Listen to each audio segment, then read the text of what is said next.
Hi guys. Well, welcome to the day after. Two things really. I had another media interview this morning for the people who care for me.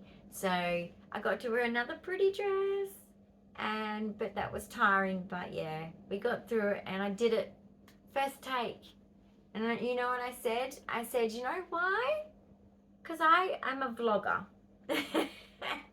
I talk to a camera a lot because she's like, you're such a natural. And I'm like, well, number one, I'm autistic and social stories with your speech therapist. Very handy. I'm very good at being a masker. So, yes, and I do social media. She could tell. Anyway, she was lovely. And I got to wear another pretty dress. And I got to thank my beautiful people that look after me here in a public way, which kind of feels nice. They deserve it. So it was really good. And it was a lovely lady that we met. We had shared some stories, and it was just beautiful. You know, you meet people like that and you share stories and you go, oh, wow, like this person's, like we click on things. Super cool. So it is the day after the art exhibition. Tina Altiera is just beautiful person inside and out. She was just fantastic, so supportive, so down to earth, so elegant and so well spoken. And so was one person from, the CEO of Utana Care. He was just brilliant with his speech. I couldn't believe how just putting those words together so well, which sometimes I find hard because, as you guys know me, my videos can be long because I cannot be succinct. But anyway, he spoke beautifully. You probably saw it in the video. There's probably going to be more video coming of me and Tina Altiera actually talking together, her asking me questions. So that bit we didn't get hold of because we're in the moment, but that will be shown soon. But it was a successful evening, and now I've still got the hangover of it. So I haven't been feeling too well. I slept like a log. Literally, I don't remember falling asleep. I woke up in a lot of pain. And when I woke up, I just felt this whole, not only the social hangover of autism, but physical pain. So I got on top of that with meds, and luckily my hair was already nice and fixed from yesterday, that I just chose my next best dress, put it on, and it was done here because it's about the living here and the apartment here and all the people here. So that was easy. It was easy to do. It wasn't really that much. And then we ducked out to the shop to grab a couple of things. We were supposed to get 2 things. We ended up with just 4 things, but just things that I needed. One was just a pair of jeans ready for winter, because you know what happens at winter? You go because you're cold and they're all sold out. So I just got some jeans. And I had to refill one of my diffusers, it is. It's the Reed diffusers. You know those ones? I've got one at the front door and I just love it. And it was getting empty and I was like, refill. And then the other things were just things that you have to get that are just boring. So nothing fancy, nothing too, woohoo. Was there? No, there wasn't anything exciting. But anyway, we're both very tired. So it was kind of like in and out. And anyway, so basically my oxygen and my heart are not happy, so I'm going to listen to my body now and to this scientific thing and rest. But so my oxygen keeps flapping down low, and my heart at the moment are good, but my heart's been going low and my oxygen's been going low. We expected that though. Sorry, neurological is going to be offline after the exhaustion. So it was nice to be popping out to the shop today, but I'm not feeling well from the exhaustion of last night. But that's what happens for people like me. We go with the ups and the downs. I had a great up last night, had a fantastic time, and this is just what I have to go through to live. And that's what I want people to understand who aren't disabled, is that some people have to pay a high price to experience normality.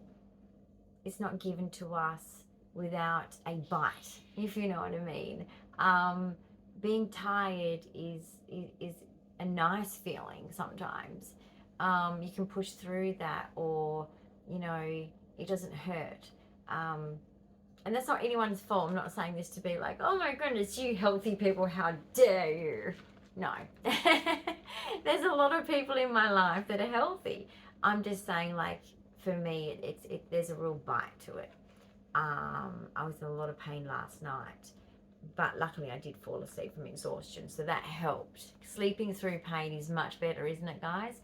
But yeah, my body's acting up today naturally, and just a social hangover as well.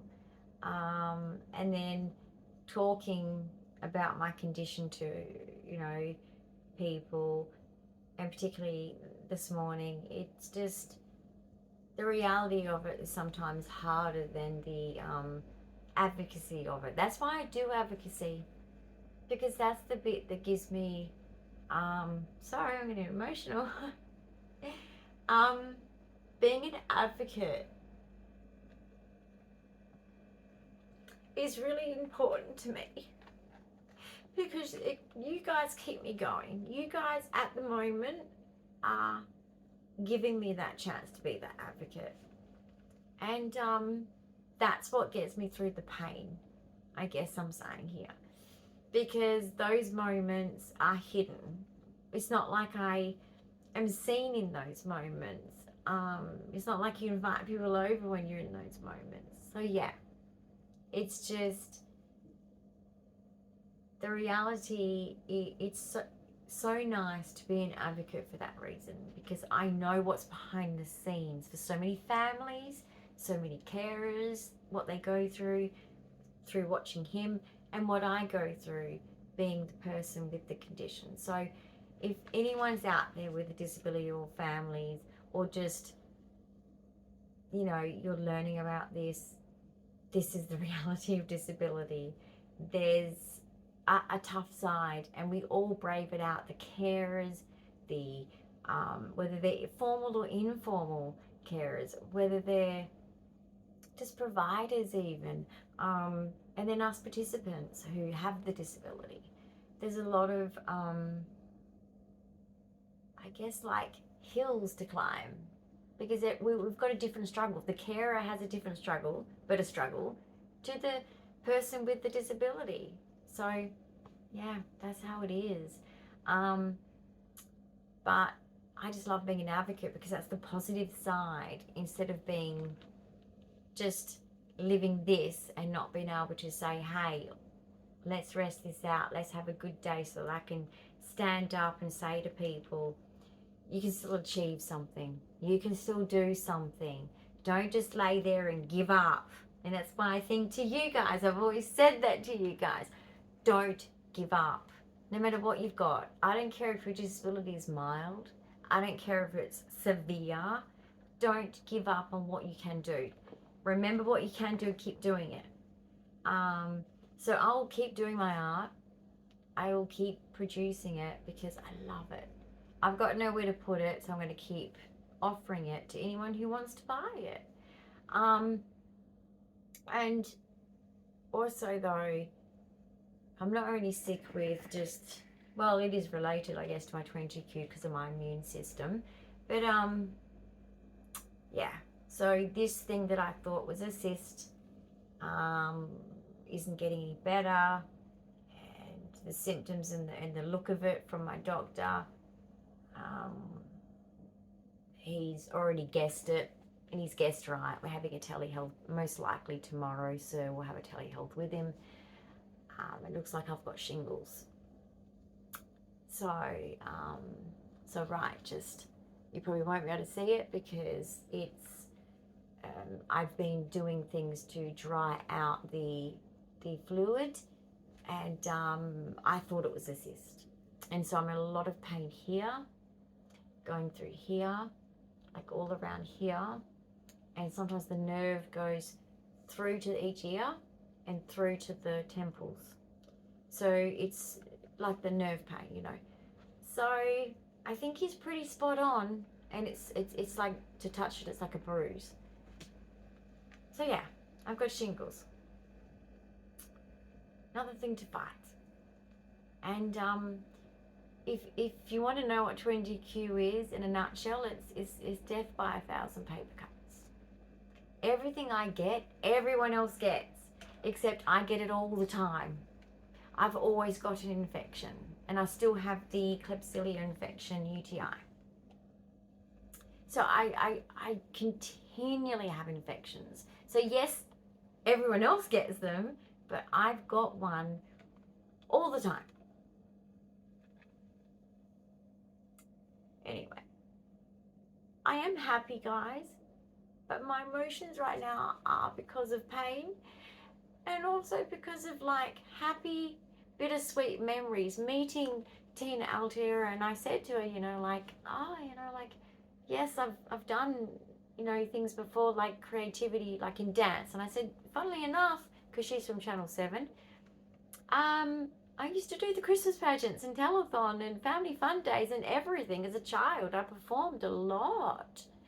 And that was my creativity. That was my special focus, my hyper focus of autism, was dancing. And, you know, I went home last night and I thought about it, and I was like, never in my wildest dreams. And when you're a dancer, you're so fit from top to toe.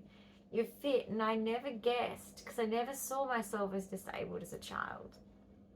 Things in those days, they never wanted to call things disability, because it was such a terrible word in my era.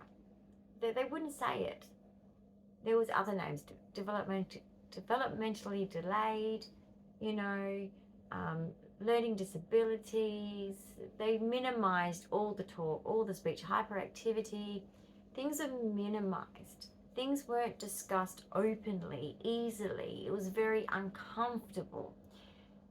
And yet my dancing made me feel normal, because I didn't have to engage with other people socially to get by, to have girlfriends. I just had to dance. And I was one of the front center dancers, because it was my super focus, hyper focus. So I was good at it. My nan is a dance teacher. So yeah, it was bittersweet memories, because I was like, I loved performing. It was so, for me, it was creative, you know.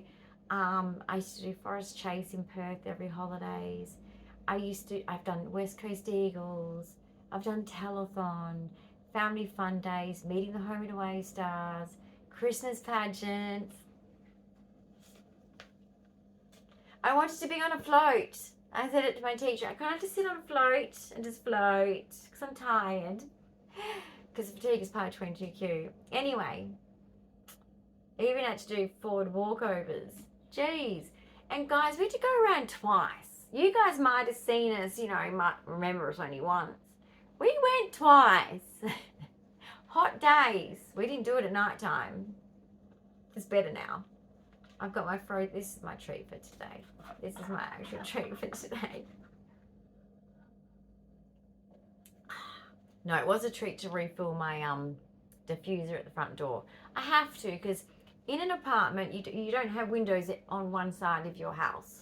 But anyway, the new window is working out beautifully. That curtain is magic. We can open the window, we can open the blind. It's super cool, and super good timing for being interviewed today for living here. So that was wonderful. But yeah, like, what a trip, what a life. Full circle. I had a full circle experience. And yeah, there's just a lot more ahead of me to go yet. But basically, I am going to be part of this new autism school, and hopefully I can, with my talks and information.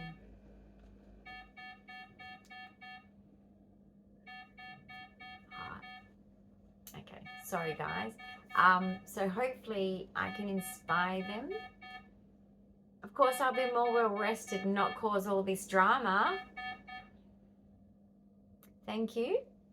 So hopefully I don't cause drama like that, so I'll be well rested for each time I go. But I'll be part of this autism. I'm sorry. This is my first out of the internet advocacy role, apart from when I was in social welfare paid many years ago when I actually finished my certificates and diploma, which was on the job. You know what I mean? So this is special. This is back into advocacy for people that are my people. And I'm super blessed to have this experience. And it's just an honor to be asked. And it does give me purpose. Because I know when I was a teenager, I know what they need to hear. Because I was that teenager, and I never in a million years, if someone said to me as a teenager, you're going to go to university, you're going to be an artist, I would have went, or you're going to have a YouTube channel. I would have gone, what? No, actually, my dance career is over because of disability. No, this is it. But it's not it. And I can't, with 22Q and being that my life is at risk any day, as much as that's my fact, that's my truth, that's what I have to live with, just like anyone who's fighting a battle like that, I'm not going to let that stop me. And I'm going to beat that. And I'm going to change the stats.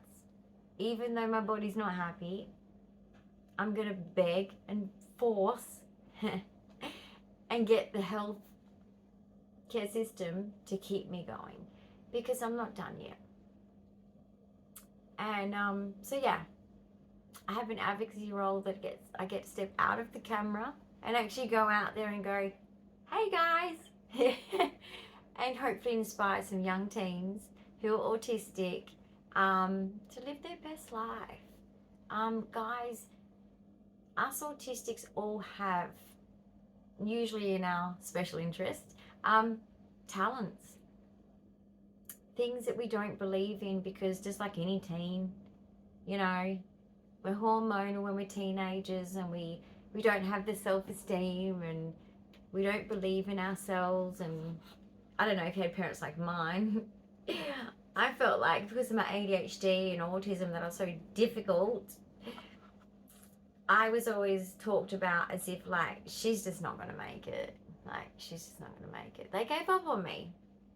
To be quite honest. Legit. They gave up on me. My mum got me a checkout chick job and dumped me there and thought that was good enough. And I was like, no, I'm better than that. So it doesn't matter, even if it's your own parent that limits. And look, I'm going to say this. I'm a very empathic person. She's only saying that because she believes that about herself. And that makes me sad. Because my mother is talented. She has her talents in certain areas, that's for sure. But what I'm going to say is that was projection. And what I did was I listened to a very special man in my life, which I've talked about before, my Uncle Ray, who always, every time as a kid when I said, I can't do it, and because of my autism, and meaning back then it was called developmental delays, and they'd always say, oh yeah, she can't, she's immature socially and she's got all these problems, let's just leave her. He'd go, no, she can do this, and I'm going to make her do it. And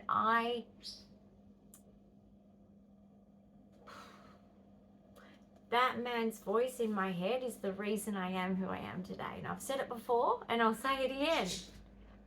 He made me a figure skater. I got invited to the Nationals.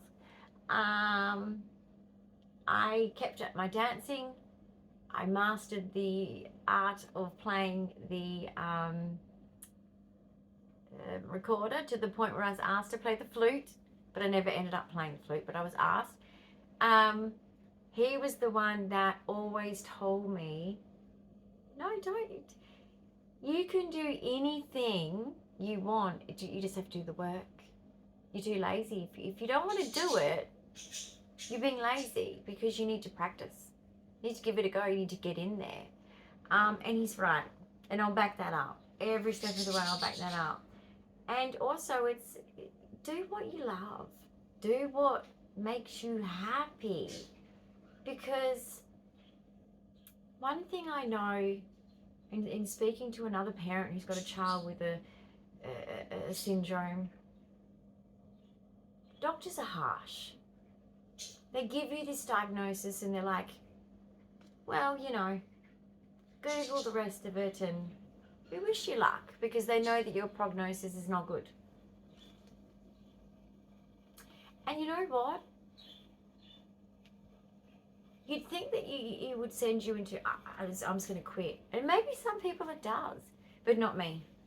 Not me. I was like, right, I'm supposed to be gone at 41 and a half and I'm 50. No, well, I'm going to be in the Guinness Book of World Records of a 22Q person who lived. So I can have more heart attacks, more strokes, whatever.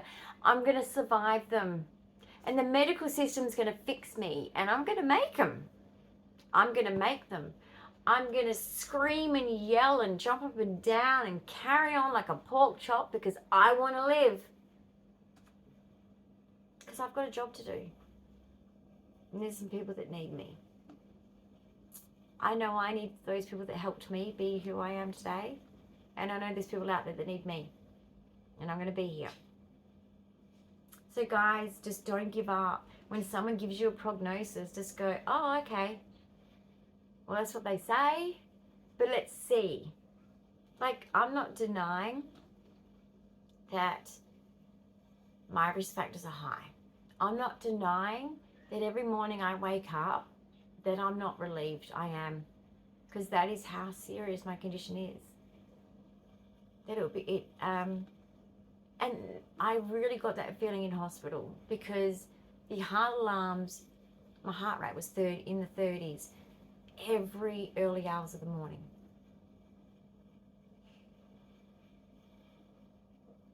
I know my risk factors. I know I might not wake up one day.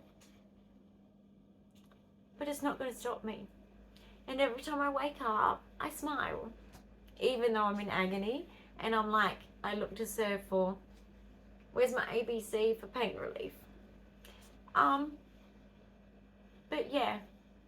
When I wake up every day, I smile because it's another day. And even if that day is a crappy day, I don't care. I'm still here.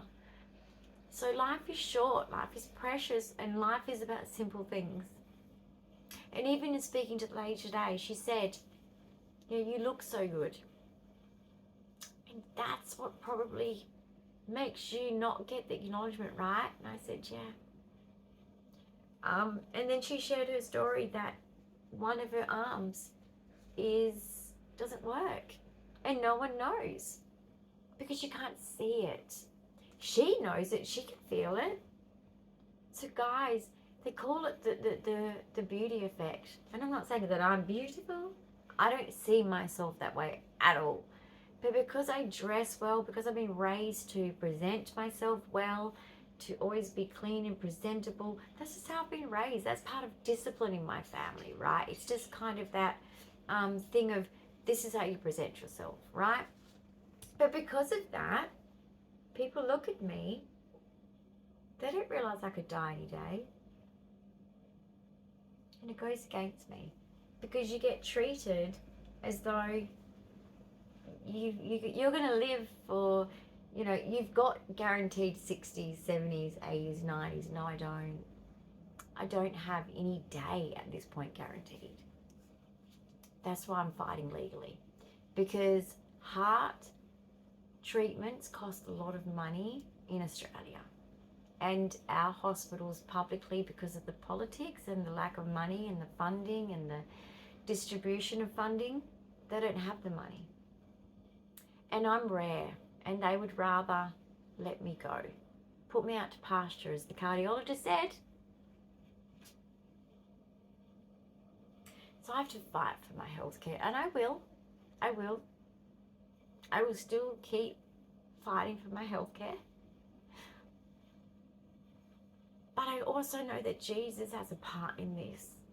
And if he doesn't want me to go, regardless of this medical stuff, he won't let me go. And I do believe that because of Jesus, I'm here now. Because I tell you what, having this syndrome for so long, not knowing, so many risk factors with it, it is amazing I'm alive. And I'm so grateful to be here. And I'm so grateful now to know that life is short. Because as much as it sucks that mine could be, I appreciate it more. And that's my message to you right now. If you've got chronic illness, it doesn't matter whether it's mild or severe or you've got a terminal illness, right here, right now, you're here. And I know it's hard. I know the feelings. I empathize with you.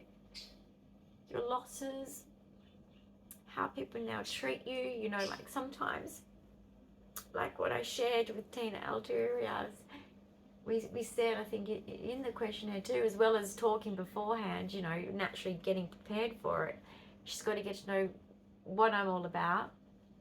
And I said, you know, like, yeah, I'd love to do my art, and then when I'm in hospital, instead of just talking about my blood pressure's really low and oh my gosh, now they got to involve the cardiologist or whatever, instead of doing that, after that I get to say, oh, but I'm doing this resin piece and blah blah blah blah, and I get to share something normal.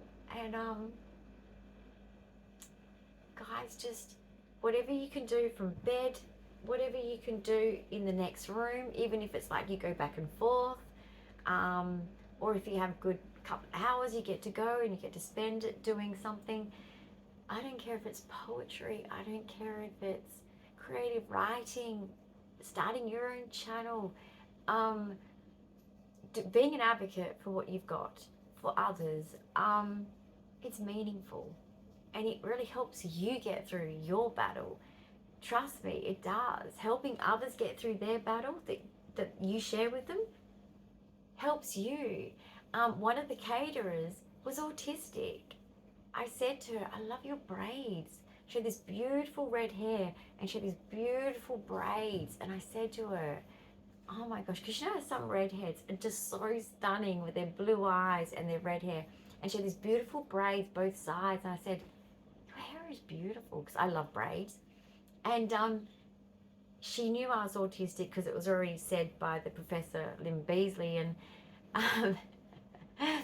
she said, oh, I'm autistic too. I'm on the spectrum too. And, you know, we had a giggle and a bit of a chat, and it was just like, wow. Guys, you'll be surprised. Your people are out there, okay? And yes, they're masking. And I know that there's many debates on to mask or not to mask, and that's a tough thing. And you know what? I say do both.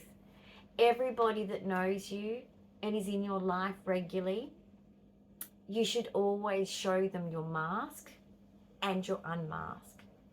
Both. Because they should know both sides of you, because there is the masking you that can do that, and that's to help others, and it's to help just feel normal yourself as well. You want to feel normal. And then there's that self where you need to be able to cry and say, I'm suffering and I'm struggling and I've got these needs, because that's what they care about, and they do care. And so be honest, because if you don't, then people don't know what your needs are. You have to express your needs, because we're all unique. Every 22Q even, we're all unique. We all have different needs in different areas of our body. You know, my 22q affects a lot of me. And I'd say that's because I've kind of exceeded the living expectancy. And yeah, but, and also I'm not getting the medical care that I am due and deserve, which is another battle that I'm fighting at the moment.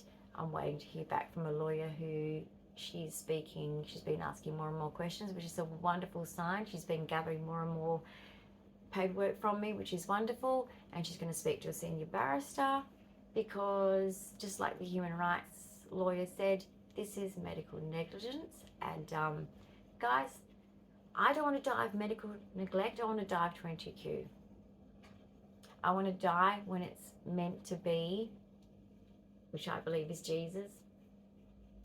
And maybe this is my calling, to look after the autistics, the disabled, 22qers, which is rare syndromes in general. All of you rare syndromes, we're all in the same boat. Just like Lynn Beasley said, if we all stick together, we're fighting the same fight. We're rare. People don't get us. We have doctors saying, I don't know your condition. And it puts our life at risk. It really does. So they can do better. And we need to make hospitals about people, not money, don't we?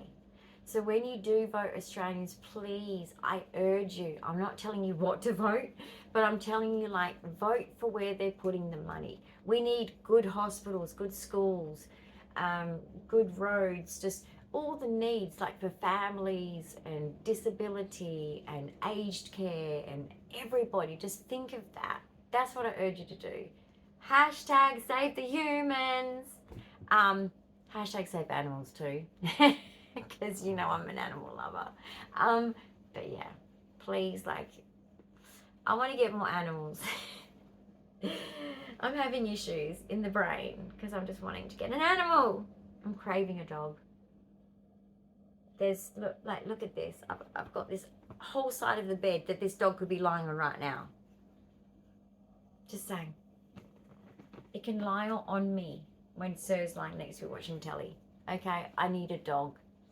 I'm thinking of a corgi, something like a medium dog, you know. I wish. Anyway, but the night was wonderful. It was dressing up again. It's been a while. It was nice. And it was nice,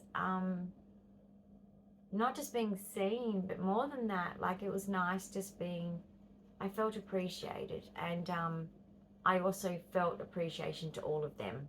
So it was just a wonderful experience. And yeah, I met some nice people, and it was just lovely to chat to everyone. And it was lovely to, you know, share my story and hear other people's stories as well. So, and I get to do more art. And that's a fantastic thing. I've got shingles, so I need to rest. I need to reduce my stress, which I have to do for my heart anyway. Because the doctors have written a long letter for my carers because my body's not happy. So there's a lot of things that I have to, there's rules now. But anyway, I will try and keep creating my beautiful art. And I will actually, now that I'm sort of not on a schedule for, like I had for the exhibition, I'll probably bring you along and get Sir to video me doing it. I probably won't be talking because I'll be like, no, I'm busy focusing on the art. But yeah, he'll be probably filming it, okay? So you get to see that, but I'm not speaking because when I'm in that mode, I'm in creation mode.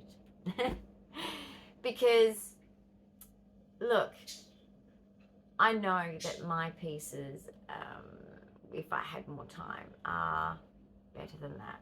I know a lot of people like them, but I'm just saying, I know I could do much better than that. So I'm looking forward to just taking my time and doing more art and creating some masterpieces and, yeah, seeing where they go, because I don't know where it's going to go with art yet, but I just love doing it. I love just getting in there, getting messy and playing with the paint and having fun with that So yeah, but at least I've got an avenue for others to enjoy it, because I don't, as you can see with my house, I have no space. I have no space. And here I am going to Kmart looking at a print that's printed thousands of times over and going, but it's got lots of pinks in it, I want it. What's wrong with me? I really want it. So anyway, but that's just me. I appreciate anything that's probably pink. But yeah, so that was my night. And that's my medical update. Is I'm sore. I've got shingles. Didn't know what it was. Didn't know the signs and symptoms to look out for. I've had chickenpox twice. I don't know why I've got this. This is like chickenpox again or something. I don't know. But I've had chickenpox twice. I had it as a child, and I had it when my first child got it, and then naturally my second child got it, and then I got it. So I don't know why. But anyway, 22q, immune system affected. So it is what it is. I have to just, apparently stress flares this up. So try and de-stress, I guess. Maybe some bubblies. I've got a lovely neighbour who loves bubbly. So I might have to like just tap her on the shoulder or knock on her door and say, hey, when are you next up for a sunset bubblies? What do you reckon? I think so. So yeah, I'm going to do some relaxation. Sarah and I are going to try and create some kind of holiday thing at the moment, because that's just where we're at the moment. We need a bit of a holiday. But you guys will still be seeing us. You're still part of our holiday. You're part of our life. So don't worry, because a lot of you, and Willow, I love that so much. Look at that. She made it pink for me. Just...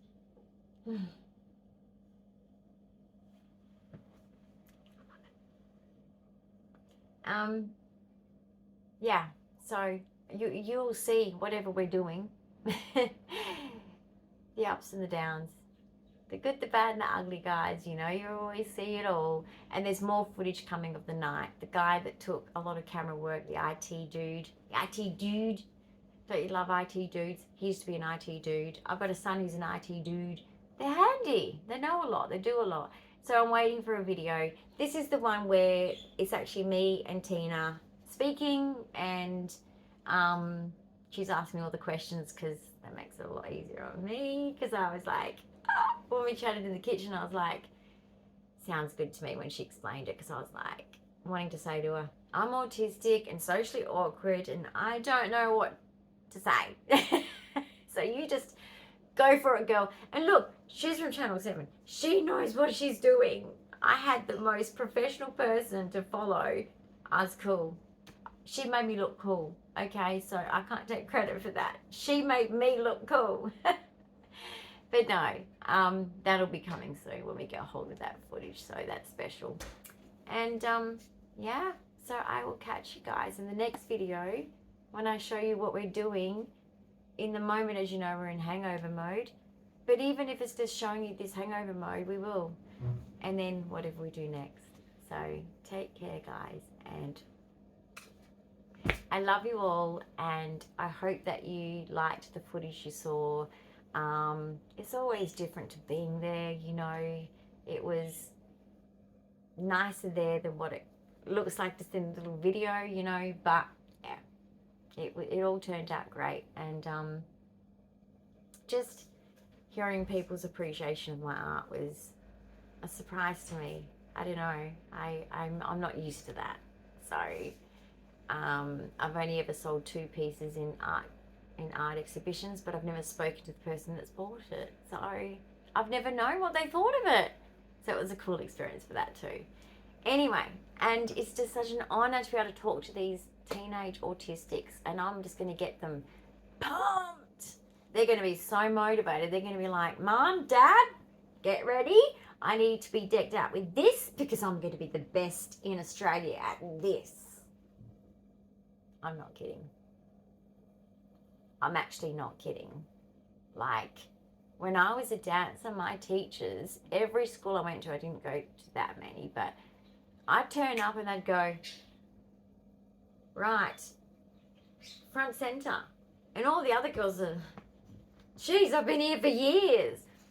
I'm just saying, I am a hard worker. Ever since I was 3 years old, I have absolutely, whatever my special interest has been, guys, I've just thrown myself in, and I've always succeeded to the point where my last concert, I got Senior of the Year, Perpetual Trophy, and I got Most Improved, and finishing my student teaching.